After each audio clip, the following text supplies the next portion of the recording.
Hello and welcome to Investment Insight, your clear take on the markets. Let's get started. Today, we are jumping into what is, well, probably the highest stakes technological chess match on the planet right now. The global competition over semiconductors. Exactly. And for months, everyone has been watching the U.S. export controls, just waiting for the other shoe to drop. Okay. And according to some very recent analysis from late December 2025, it looks like it finally has.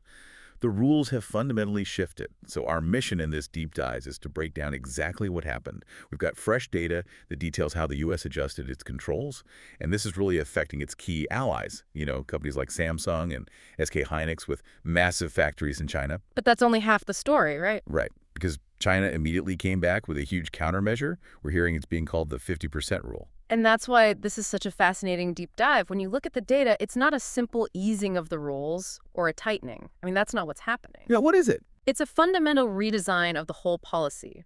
The U.S. is moving away from these, broad, indefinite exemptions and into a world of really tightly managed supervision. The new goal seems to be precision control.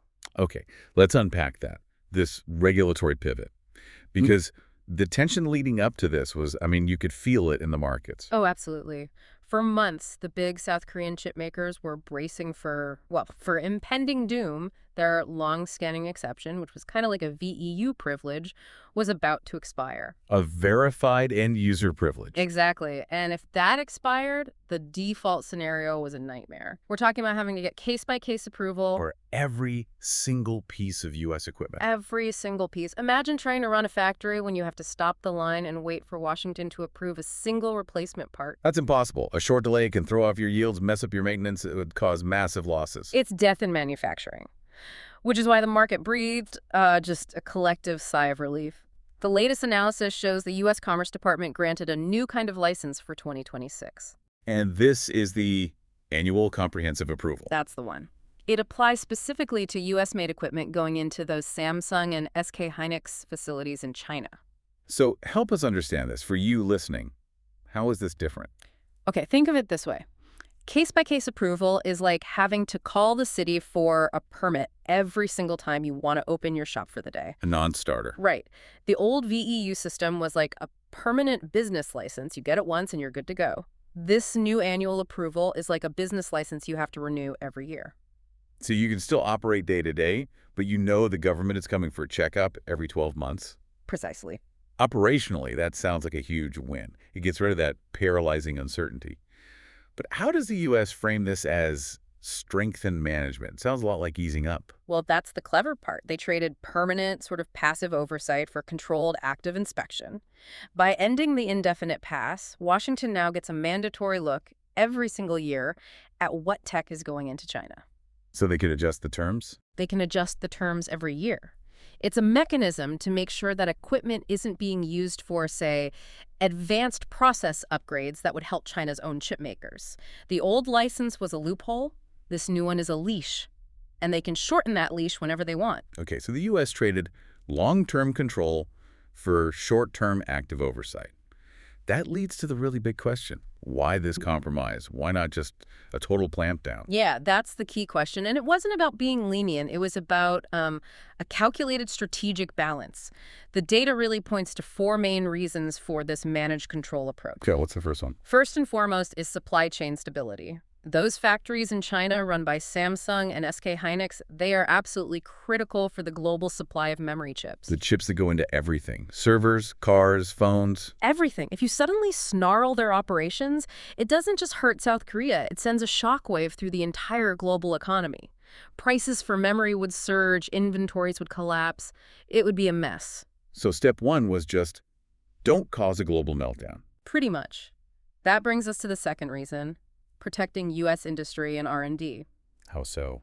Well, export controls can be a self-inflicted wound. Every dollar a U.S. equipment maker like Applied Materials or Lam Research loses from being blocked from China. Is a dollar they can't put back into R&D at home. Exactly. It hurts their ability to stay ahead. So by allowing some controlled equipment flow into these foreign-owned fabs, the U.S. keeps its own industrial base strong while still targeting China's indigenous tech development. That makes a lot of sense. Yeah. You don't want to hobble your own runners in the race. Yeah. But doesn't this compromise still help China's ecosystem? It's a delicate balance, and that leads right to the third point, dampening China's reaction. You mean not pushing them too hard, too fast? Right. The analysis shows that when you use excessively tight controls, it just forces the other side to accelerate their own self-sufficiency plans. And we're already seeing that, which we'll get to in a minute. This approach is an attempt to curb China's high-end ambitions without creating a frantic, all-out emergency on their side. A controlled burn instead of a wildfire. A perfect analogy. And the fourth reason is purely political, diplomacy and alliance management. Keeping your friends happy. You have to. If your regulations are seen as sacrificing the industries of your key allies, South Korea, Japan, Taiwan, you get huge political backlash. This annual system sends two messages at once. We are still in control, and we support our allies' survival. It holds the coalition together. So a very complex defensive move from the U.S. But while Washington was managing its allies, Beijing was preparing its own counterstrike. And this is where the game changes again. China's realized the bottleneck isn't just chip design anymore, it's the actual machines that make the chips. The wafer fabrication equipment. Yep. And the data indicates China is now mandating that any new fab construction has to fill a minimum of 50% of its equipment needs with Chinese-made gear. The 50% rule. Wow. That's not a suggestion. That's a hardline policy. It's a declaration. The goal is for self-sufficiency. This is where the U.S., Japan, and the Netherlands have had this insurmountable lead. And China is using a blunt instrument to try and close that gap. But hold on. Won't using domestic equipment, which is often generations behind, hurt their own fabs? I mean, won't their efficiency and yields be terrible? Oh, absolutely. In the short term, yes. That's the calculated trade-off. Their yields will be lower, their costs will be higher. So why do it? Because it guarantees one thing: massive, sustained orders for their domestic equipment suppliers. It gives them economies of scale, it gives them real-world data to improve. They're paying a price for a faster learning curve. It's a strategic tax. China is choosing to pay more today to accelerate their technological independence for tomorrow. So let's connect this back for investors. The U.S. has its annual political risk. China has its industrial mandate.